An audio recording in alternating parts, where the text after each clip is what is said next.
Hi, Laura. Thank you so much for being here. Thanks for having me. I'm so excited to be here.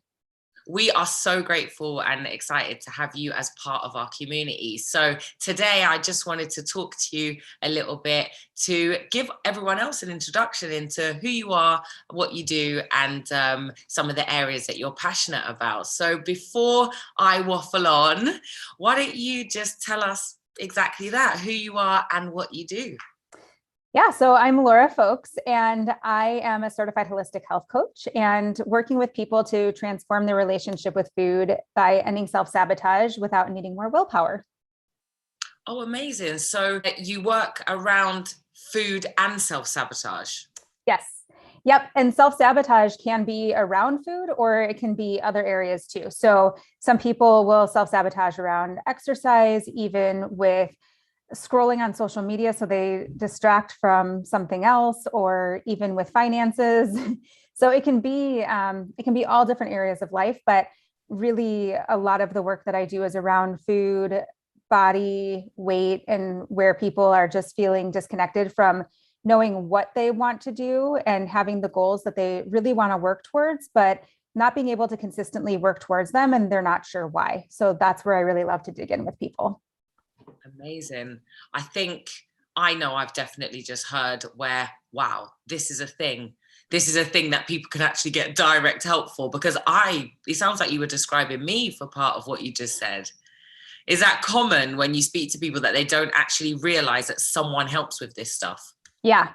Yeah. Because a lot of times when people are experiencing challenges with food or the relationship with food, they immediately think of like, what diet can I go on, or working with a nutritionist or dietitian, which all are helpful. And if it's something that's been like a chronic thing that's been happening for years and years and years, and they've had success in the past with working through, with getting more information or having these tactical changes that have helped, but it's not sustaining it, they haven't been able to have something that's sustainable that has stuck, then most likely it's probably not the food. And what I really love to dig into is how is our eating, or what we would consider to be our quote unquote bad habits, how are they actually protective behaviors, so that we can figure out why is it that we keep falling into this cycle of I am good for a little while, and I'm using words that my clients use a lot, but like I'm good for a while and then something happens and I fall off track and find it so hard to get back on track.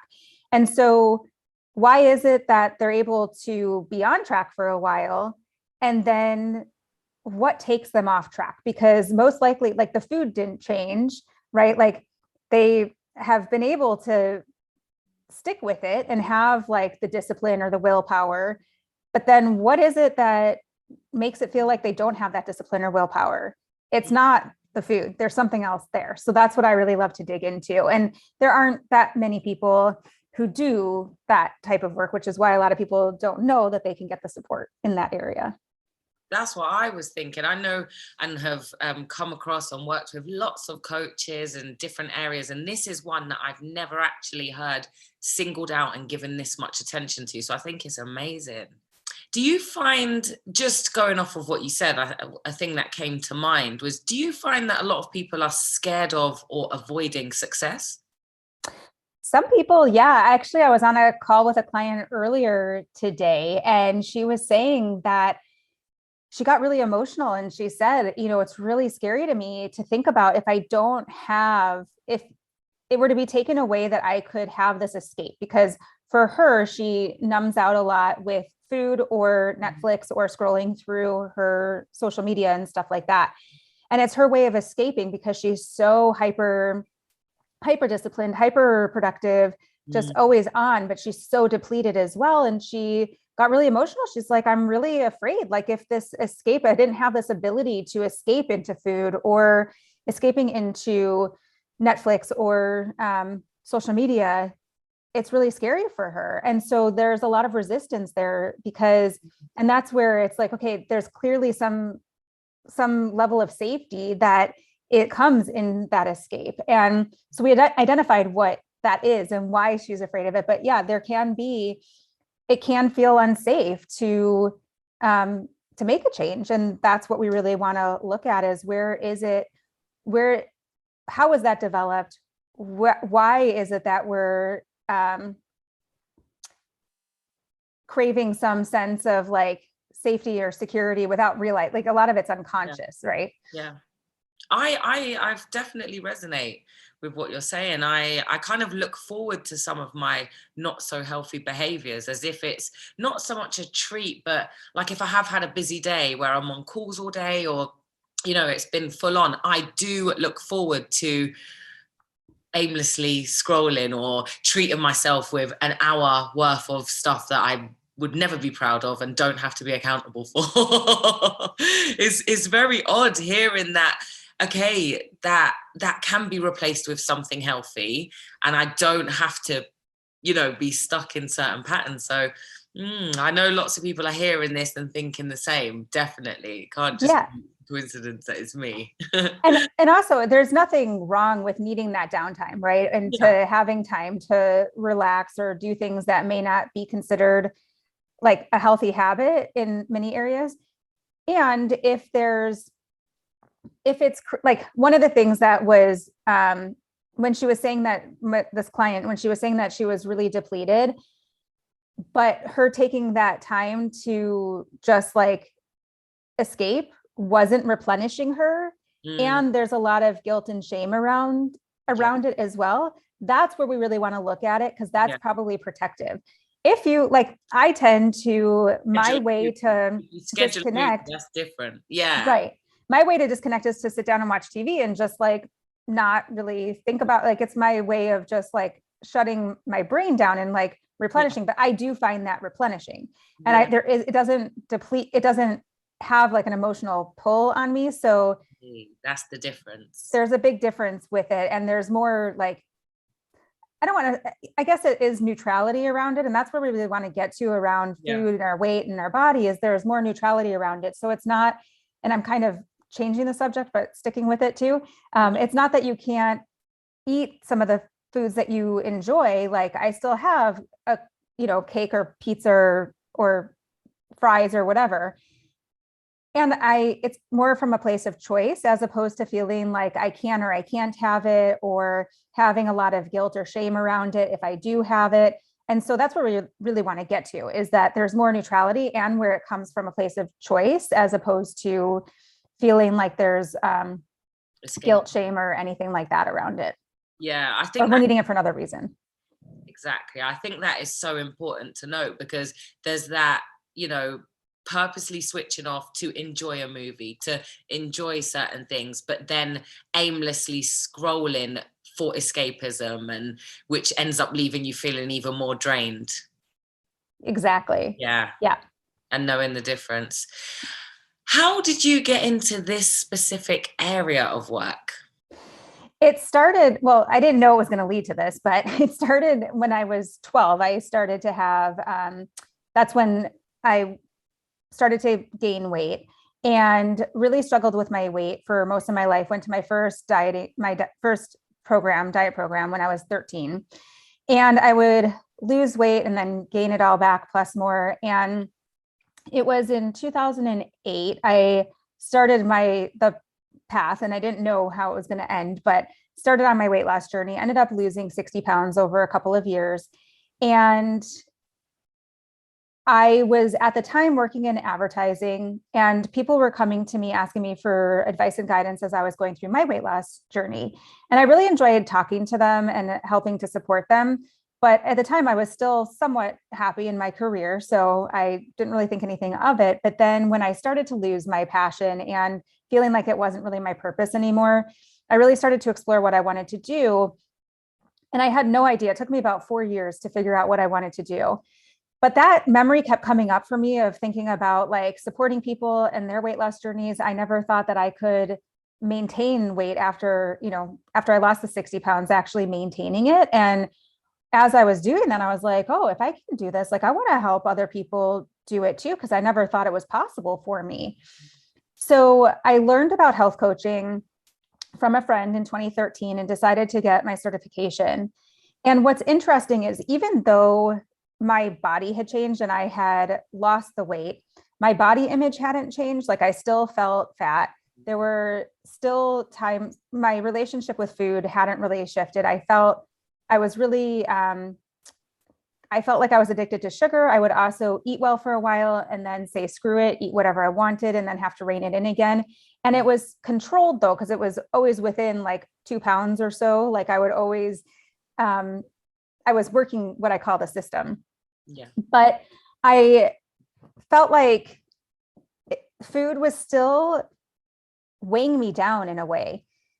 And so as I was getting my certification, I was introduced to my health coach, and I started working with her in her process called Truce with Food.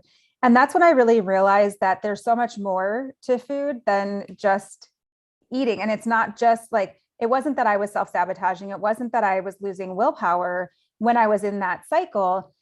There was this risk that I felt, where for me, it was when I felt misunderstood or there was a risk of being misunderstood, those would be times that I would eat. And so learning and understanding what was actually happening and why I was in that cycle was really eye-opening. And that's when I was like, this is what I need to do and want to do with my clients, because it had such a profound impact on me in my life. But then also to see, like, it's not just about the food, and we can have all the information, we can know what to do, but if we're not doing it, there has to be another reason. And to be able to support people, because it has such an impact beyond just food, our body, and our weight too.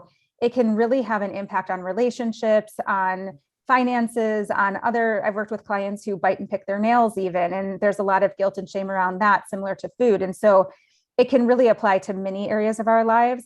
But that's how I got into it. And now I'm super passionate and love supporting my clients throughout the process. Amazing. Yeah, it is. It's so uplifting when you can hear that someone's work and their purpose is linked to a personal experience. Because I've been talking a lot about this with people, but it comes from such a place of understanding and empathy as well because of that. So yeah. Yeah, it's so helpful, because also the process is not easy, and I don't sugarcoat it at all. It's very vulnerable. It can be very emotional, and I've been through it. And I'm somebody who did not like to look at that stuff. I did not like to feel my feelings. It was really uncomfortable for me. And so I understand when my clients are feeling really vulnerable or are really emotional or feeling like it's a really challenging process, to be able to say, I know I've been there and it does get better, and like there is a light at the end of the tunnel. I think they really appreciate and know that I've been there. So they feel hopeful that they'll be able to get through the process. Yeah, it's like you're guiding them, but you're also the light at the end of the tunnel, because you're like, it can happen. It's so easy to listen to all of these diets, try them, fail them, and then feel absolutely allergic to them, because you kind of see something new and you think, I need to try again, but I'm going to fail, so I'm not going to do it. I don't want to feel rubbish about myself, so I'm not going to do it. And so working with someone who is actually saying, I've been through all of that and it does work, I'm here, and I'll help you get there. It's just, I guess it's really empowering, as well as feels like you've got like a real life support. And you do. Yeah, exactly. Talking about, talking about food and again, identifying where, some of us can emotionally eat. And I know for me, the worst thing about me, I was diagnosed with ADHD when I was 30. And so I found that changing what I ate really helped with some of the difficult symptoms that I experienced, like lack of focus and restlessness and just a kind of irritability that would spread all over. But I also found that I could go long times without eating, and then I would have like almost be having a crash, and so the first thing I would think about eating would be the wrong things. And I didn't quite understand what was happening. I was just thinking, I never get hungry, and then when I do, all I want is crisps. I just didn't quite understand. So I did feel very negatively impacted the day after. I would feel that. And so it was almost like that self-sabotage, like, in a different way, because the way that I came out of my kind of discomfort would be to comfort eat and then go around in a horrible cycle. So just a bit of my own experience there. But on the back of that, I wanted to ask how you think food plays a part in our overall well-being. And I think there's two parts of that to that, because one thing that you were talking about where you don't eat, and then when you get super hungry, all you're craving is the crisps. There's two parts of this, and also what can impact our food choices and our eating. One is the physiological piece of things, and then the other is more of the emotional. So the physiological is around like having a balanced blood sugar, making sure you're eating a mix of foods like protein, fat, and carbohydrates, and vegetables that support your body and the way that your metabolism burns. And if you're not doing that, it can have a big impact on your energy levels, restlessness, focus. Like it can, if your blood sugar is not balanced, then it's really hard to manage all of that. And you can also have intense cravings. So there's that one piece, which has a huge impact on our well-being and our health, as well as then the emotional piece as too. And with the emotional piece, that's what we were talking about earlier of, are you able to be in choice around your food choices where it feels like it's not feeling like, some of my clients will explain it as like they're feeling controlled by food as opposed to feeling in control of food. And so we really want to flip that, right? If you're feeling controlled by food, what is leading to that? And why is it that you're feeling like you're out of control around food, so that we can get you to be more. And what I find is often when we're feeling out of control, it's really that we're feeling out of choice, and it can show up around food. But if this is something that resonates with you, checking in to see, is there anywhere that you're feeling out of choice or out of control, other places in your life too? And then the food piece, even though the choices that you're making may not make you feel, it may make you feel good in the moment, but then afterwards, if you're beating yourself up or anything like that after, then it may not feel like it's protective, but it still can be a protective behavior. And there's likely a reason that you're then turning to food to help you feel more in control.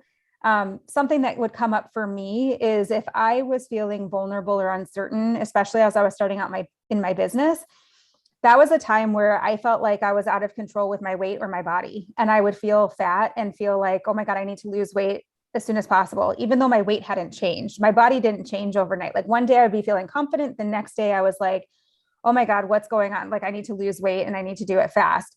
And when I realized that it was actually, I was feeling vulnerable and uncertain in my business, and it felt like my food, weight, and my body were the one thing that I could control when everything else felt like it wasn't controllable, but I wasn't actually controlling it, right? Because I wasn't actually taking action and doing anything. So it was just like this constant, like feeling like I need to do something, but not actually doing it, which then made me feel worse. And it's just like this constant cycle. So it's like shifting the focus to something that makes you feel empowered, but then not doing it, so you feel rubbish. Yeah. So if we can get to the bottom of what is making you feel out of control around food, your weight, your body, and get you to feel more in choice and more in control over that and have more agency basically there and in your life, then that will have a huge impact on your health and your well-being too, because a lot of my clients talk about how much added stress it is creating in their life, which doesn't help with inflammation and our sleep and our overall mental health. Like there's so many different things that it can have an impact on. That is so interesting. I literally felt like a little epiphany went off in my mind then, if that even makes sense. Went through an epiphany or received an epiphany. Yeah. But it makes so much sense what you're saying, because I think a lot of, you just going off a bit, but over the past 2 years, since the beginning of COVID, I actually came to America for 3 months. And then I ended up staying, and I haven't gone back home. I've been here for 2 years, and I've put on 30 pounds. So while everyone was like, yeah, everyone put on weight over COVID, it wasn't like that for me. It felt so different. And as well, not having that clarity, not like all my work got cancelled because I was doing talks in schools at the time.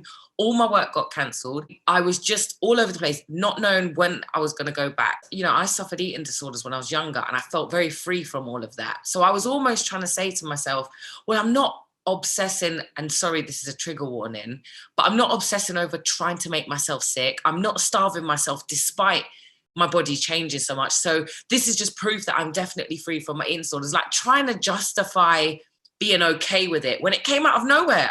I definitely was drinking a lot more wine than I've ever drunk in my life, which is like, you know, empty calories, but it came out of nowhere. And I was like, so what you're saying resonates so deeply, because the vulnerability of 1 minute being like this woman who had lived alone since she was 18, in control of every area of her life and her career, doing so well at her job, she could leave her job to do speaking full time, to then no work in a country I haven't been to since I was 14, and adding 30 pounds, like, so feeling like I'd lost my identity at the same time.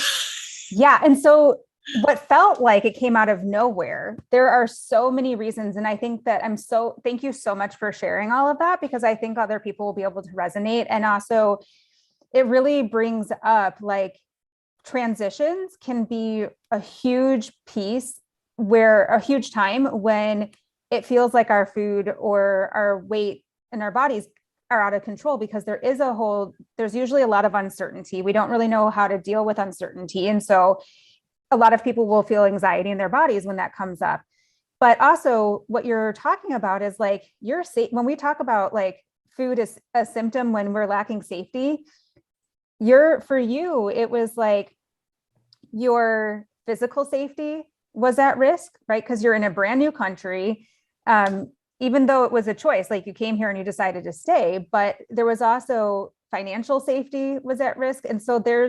And then probably emotional safety is at risk, because you're super vulnerable of having to figure out what you're going to do to get new work. And so you've got all of that going on all at once. And so, yeah, feeling out of control, having lack of safety in multiple ways and areas, vulnerability. To me, it actually isn't a surprise at all that your drinking increased, and that it felt, and yeah, if like you were binging more or whatever. Big time binging. Yeah. Even when I would feel like upset about anything, or just anxious about what's to come, I would feel bad for feeling anxious, because I wanted to be like peaceful and operating from a point of faith, and you know, and then the emotion, and imagine having ADHD, so the tendency to overthink with all the inner energy. So just this would happen all day sometimes whilst I'm trying to work, and then by about 4 I haven't even got the energy to cook, let alone think in English. And so I would then just, and I you know, in London, I think my guilty pleasure was crisps, like savory, but here at a certain point in the day, it would almost like my mouth is like commanding me to have chocolate or wine. And it wasn't because I felt like a drink. It's just the sugar in red wine. It's like, it doesn't feel like, you know, I could probably drink syrup, but that would just feel absolutely criminal. Red wine just felt like, I was having a red wine at the end of the day, but it was the sugar that I was craving. And I had never, up until this point, like I've got a book on hormones that I'm starting, because I had never experienced a craving, like an urge for something, and like almost like it's calling me and I'm trying to find it. Until, you know, there were days where I'd be grocery shopping and eating chocolate, walking around a grocery store, and genuinely when I would get to the cash register, I didn't remember eating it. Yeah. I remembered shopping. I did not remember eating that chocolate while I was walking around. It was like someone had dumped it into, except I could taste it.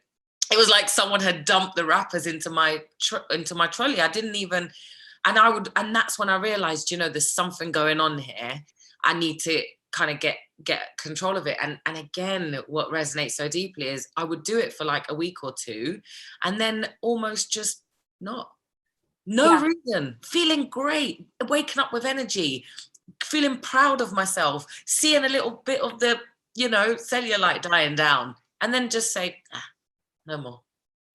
And I feel like I could just dig in so much, but we'll have to have another. I know that like sharing all of this, people are probably like, whoa, we'll have to have another conversation where we pick specific topics that we go into, because I know even me, I'm thinking, this will be my next question actually, unless there was something you were just about to say before I cut you off. Yeah, so I was going to, first of all, I would love to dig into, because there's probably a reason, and I'd be curious, and just maybe something to think about too, of those days that you were feeling really good and really proud of yourself and feeling like I was saying, with me and my body, if I there were days where I was really confident, and those were probably days that I had received like positive feedback or picked up a new client or something like that, where I was feeling accomplished or feeling like there was possibility. So think about, like, if you can remember those times when you felt really good and energized and stuff versus the days that you were shopping around and eating the chocolate without even realizing it, were those days where it was like you were feeling more weighed down with like the transition and stuff that you were going through. So that's just one thing. But I also wanted to share, just in case it's helpful for you and other people, there's often an unconscious cycle that we're in when we're eating out of alignment with our goals. So that can be when we're self-sabotaging, if we're stress eating, binge eating, emotionally eating, whatever it shows up, however it shows up for you. And I'll go through it pretty quickly. It's also on my website, the cycle is, but it starts with a trigger, and there are 4 common triggers that trip it off, which are feeling tired, anxious, which we've already talked about some of these, inadequate, or lonely. And to clarify a couple of them, like feeling tired can be emotional or physical depletion. Feeling anxious, like we've talked about, has a lot to do with uncertainty typically. Feeling inadequate doesn't necessarily mean that you feel inadequate in all areas of life. It can be certain places that come up where you feel like you might not be enough or not good enough. And then feeling lonely, even when we've got a great support system, we can still feel isolated, alone, or lonely. So that triggers a story. And as I was explaining earlier, my story was about not wanting to be misunderstood, or feeling if I was at risk of being misunderstood, then I could be rejected and would fail and end up alone. And anytime I was bullied when I was growing up in middle school and high school. And so that's when that story was developed. And at the time, I didn't have the full context of what was happening in the situation to realize that like maybe these people were going through some hard things too. And so I internalized it and made it about me and figured out what would get me success when I was being bullied and what patterns, and like the success was for me to like not say anything and just like slink into the background so that they wouldn't continue to see me and call me out. So the story is created typically earlier in our lives when we're not able to discern what's real and what's perceived. And so we make it about us. And it serves us in many ways, but then also it feels like it is sabotaging us in other ways as well. And we're still living in the past today in some ways too. Then we have a stress reaction. And just like with animals, they go into fight, flight, or freeze mode when they're at physical threat. We have, when our belonging is at threat, we go into compete, avoid, or accommodate mode. And compete, avoid, and accommodate. Yep. And from those what is that, Chris? When our belonging is at threat. Wow.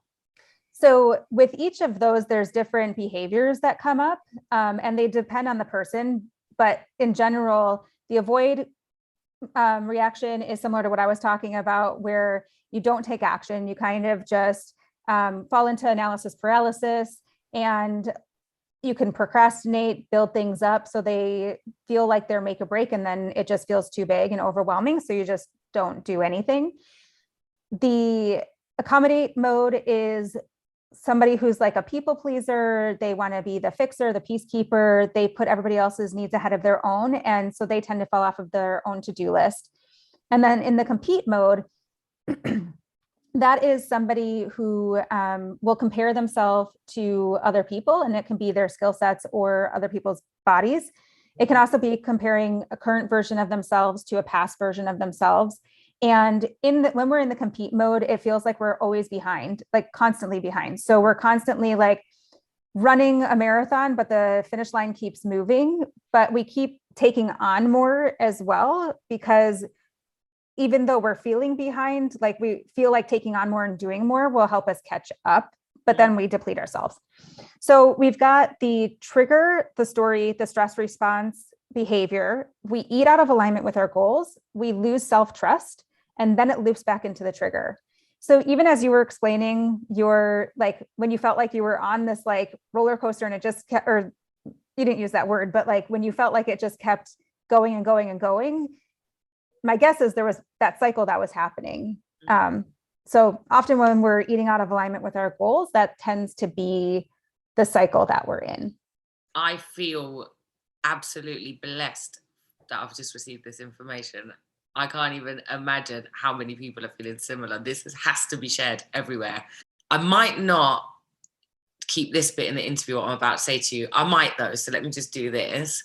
But it's very interesting, everything you've just explained, because I suffered from really bad eating disorders throughout my teens, and all the stuff that I've just explained to you happened within the last 2 years, including developing a relationship with my now fiance. So at the beginning of the 2 years, we had just started to get to know each other. So then an intense relationship that was brand new begun. So all of the stuff you said about rejection, belonging, inadequacy, not only that, but in this 2 years, it's been the first time I've not had like this complete work woman head on. I've worked since I was 16, but I've lived alone since I was 18 because I was in foster care. So the belonging being at threat was from I was young. The behaviors you're talking about, the fight, flight, freeze, and what was it again? The compete, avoid, and accommodate. And I am literally this past 2 years healing from a lifetime of all of that because of losing my mum when I was young, going into foster care, then a really abusive relationship, then adulthood where I had control. I am not exaggerating when I'm saying this stuff resonates so deeply for me, because I am struggling right now with the weight that I've put on. Because I don't recognize myself, but also because I'm in a relationship that's new. I've never felt this separate from myself whilst this close to someone else. It's absolutely bizarre. So I'm going to go into another question, which I genuinely want to ask because I think I need to work with you. Can I just mention one thing about that though, too? Because you've mentioned a couple of times where it feels like your identity has shifted a lot, right? Like with your work identity, even your identity of being English probably, and now you're in America, plus your identity as a single woman, now in a relationship. Like there's been so many changes with your identity. And so it makes sense that not only, even though it feels like the weight is the reason that you feel outside of yourself, it could actually be that there's all these other things that have shifted so much that you don't feel like yourself because you're birthing a new identity, or like you're creating this new identity for yourself too. I think one of the great things that I've got from speaking to you just in this short time, and I can only imagine what working with you will be, how life transformational, no exaggeration, how it will be, is I feel a weight of guilt lifting a little bit. Like I've been able to like kind of zone out and look in and say, no wonder, kind of, you can work on this. You don't have to like be your own worst critic without looking at the bigger picture, where again I could be so understanding and empathetic to other people, but with myself it's like, fix it, sort it out, it's been long enough, stop doing it. When in actual fact there's been a lot of change, and there are reasons for a lot of it that don't have to carry so much guilt and shame. I'm so glad you said that too, because that's a common reaction that my clients have as well. And I think clarity is it's part of our process, but it's also a big tool. And because you now have a better idea, because before you were like, there's no reason that I put on 30 pounds and that I felt like I was drinking more and didn't have control over my food. But just being able to see like, oh my God, it's not that I didn't have discipline and that I was out of control. There's actual reasons for it. It can reduce the guilt and shame because now you can have empathy and compassion for yourself that I did a lot of hard things and I can get through hard things. And this was a symptom. It's not that this is who I am and that I'm wrong or bad or broken or however you're feeling about it.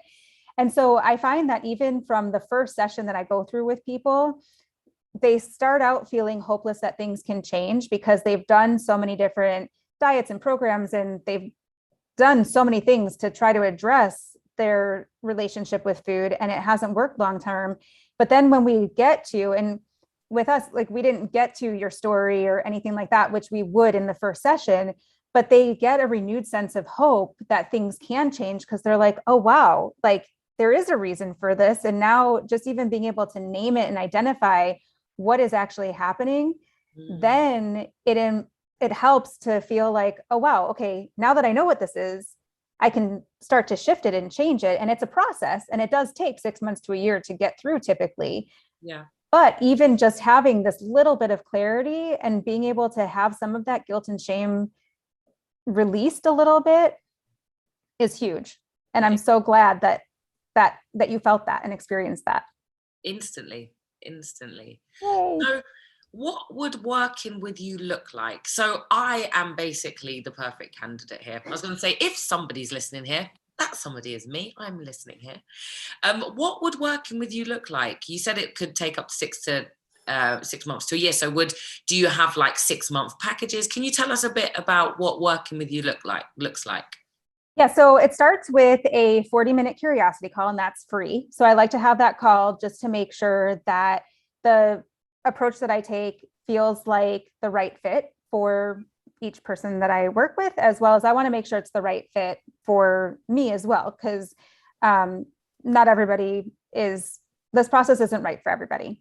From there, we go into either a 3 or 6 month program. The 3-month program is the first 3 months of the 6-month program. The difference is that the 3 months, as I've mentioned, a lot of people say that they've invested a lot of time and money in working towards and working on their relationship with food. And they're like, how do I know this is going to work for me? And, I'm afraid to invest a lot of time and money just, in case it's not the right fit. So the 3 months is a great way for people to dip their toe in the water, get a feel for the process and see how they feel throughout the 3 months and what they gain from that. And then from there, we can move into the 6 months. Or if somebody is like, nope, this is exactly what I need, then we'll dive right into the 6-month program. And the way that they're structured is we start with an hour and 45-minute session, which that's where we're getting really clear on what your one big thing goal is. So what is something that you want to work on over the 6 months? How would your life improve if you were to reach that goal immediately? And then we look at what you're currently doing and not doing that's keeping you from reaching your goal. So a lot of times we have one foot on the gas of wanting to do the right thing and then one foot on the brake that's stopping you from working towards your goal. And that's where we have these competing commitments and where we're feeling at risk and is the reason that we're not working towards our goal and being consistent, which then gets us into the story. So that's all covered in that first hour, 45-minute session. Then from there, we meet every other week. So it's twice a month and each session is 60 minutes. I also provide homework in between each session and email support as well. And so throughout, when I talked through that cycle of the trigger, the story, the stress response, and the behaviors, we're really throughout the first 5 sessions, we're really getting through what is your story? How is your stress responses? How are those leading to eating out of alignment with your goals? We look at your protective side and actually characterizing it and seeing, a lot of people will call it like an inner critic or an inner saboteur, but we look at it as an inner protector and how is it trying to protect you? And so we get into that. And ultimately where we want to get to and what we work on throughout the whole process is going from being in this good girl mindset of like the please pick me, choose me, doing what we think based on what we were conditioned to how to be so that we could be safe in our stories. We want to get to a place where we're revising that story and getting into self-authoring. So where we're getting to a place where we're doing the picking and choosing and we're in control instead of having that protective side controlling things. So we start to experiment and test new behaviors to see that you can be safe, and building resilience throughout the process as well. So you don't need to continue to rely on the food or continue to eat for that sense of safety. So that's how the program is structured. Amazing. Well, this has been the best. It's been so insightful. It's been great to get to know you a bit more and to introduce you to the community. Of course, we can't forget why we're here, but it's also been really, empowering and encouraging to hear that, some of the things that even I am feeling kind of unable to get a grip on, there are straightforward answers. So thank you so much for going into so much detail and for sharing so much of what you do with us. Now, and thank you so much for being vulnerable and sharing all of that, because I think a lot of people, especially with the pandemic and how, in that, when we're talking about transitions, our sense of safety being at risk, like the last 2 years, collectively we have felt that, right? And so a lot of people have been saying, like, over the last 2 years I've put on weight, or my eating has been felt out of control. And it's not really surprising because of everything that we talked through. And so I just want to thank you for being really open and vulnerable, because I think a lot of people will be able to relate. And it also helped bring to life the work that I do with people to see how we can talk through that, and how it's not just, a lot of people will say, like, will this really work for me? And how is this really different? But it helps to be able to show, like, it's not that you were lacking willpower or discipline, and this is what's actually could be happening. And we didn't get to all the answers, obviously, today, but I think it helps bring it to life a little bit more. I was going to say that these kind of conversations do, I've had a look on your website. I've kind of got an idea of who you are. I didn't know it would resonate this much with me. I thought it was great. Like, oh my gosh, I've identified craving soon. I am self-sabotage queen at times. I'm going to really enjoy talking to her. But I didn't, until we get to see how it's individual for everyone, and how it can actually resonate. You never really know. So I'm looking forward to finding excuses to have conversations like this again, and again, letting different kinds of people see where they could be supported by you as well. I'm talking about the community. Just before we go, what excites you about being part of the Keigo community?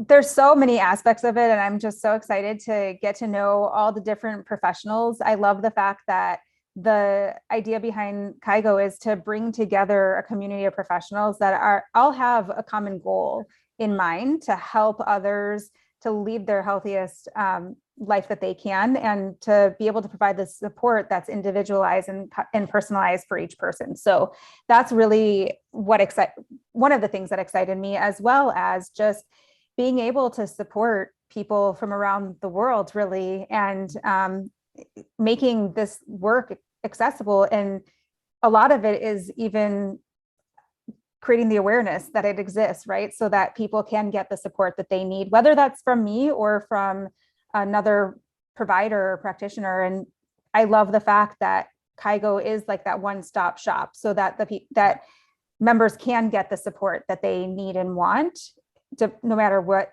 it is that where they are in their health journey, really. Yeah, same. It is amazing. So I've said just before we go a few times, but I wanted to ask 1 or 2 questions that are nothing to do with work, so we can get to know a little bit about, get a little feel of your personality. You mentioned earlier that you do like to unwind in front of the TV. What do you watch? It's so embarrassing. I had a feeling we all have embarrassing shows. It's all like trashy reality TV, like 90 Day Fiance and stuff. No, I haven't gotten into that one. but the Real Housewives of Orange County, New Jersey, any of those. I also love, and my husband makes fun of me all the time, I love watching Married at First Sight. Same. And Married then, at First Sight and 90 Day Fiance are my guilty pleasures because of how many hours they take and how into it I get. And then also Below Deck, I'm really into.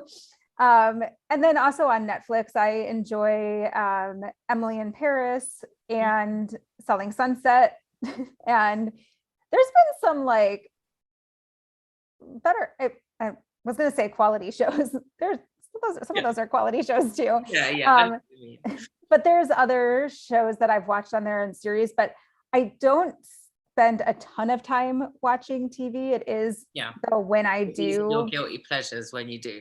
Yeah, when I do have time, that's what I do. So I don't sit and binge for like 5-6 hours on the weekend. But when I do take an hour or 2 or 3 on like a weeknight or something, that's what I'm watching. Nice. I definitely binged. I was ill in November and I think I watched a whole one of the series of 90 Day Fiance, and I kept saying, I'm not going to watch this tomorrow. It's not like, no. And then I'll be like, I wonder how they're doing. And it's not even live. My friends watch it and they keep telling me I should get into it. And I'm like, I don't know if I can get into another reality TV show. If your husband came home today and said, look, you've been working really hard this week, I'm going to take you out for your favorite meal / evening, what would you be doing and eating? Oh, that's a good question. God, if he gets to listen to this, he knows what to choose for Valentine's Day, basically. I'm joking. I am one of those people that I love all different types of food, and it's really a matter of what I'm in the mood for. But there are some restaurants in Chicago, which is where I live, that I really enjoy. And one of them is like a French Vietnamese restaurant. That's really good. So French and Vietnamese. Yeah. Wow. It's really is that good. A common mix? I think it can be, actually. I don't remember. I think it can be. I think there's a reason that they have combined it, and I was going to try to make something up, but it won't be right. So I'm not going to.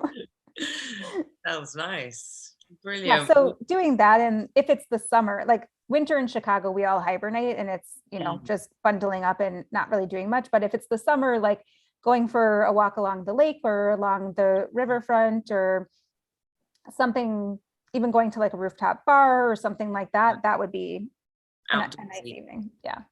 Nice. Well, thank you so much for your time and for everything today. It's been amazing. And again, I look forward to finding some topics and going a bit deeper. If anyone has questions when they're watching this as well, please send them in. It will help me to find other reasons to get Laura on. So thanks again, Laura. We really appreciate you. Thank you. Thank you so much for having me. And I really enjoyed our conversation. Me too. Bye. Bye.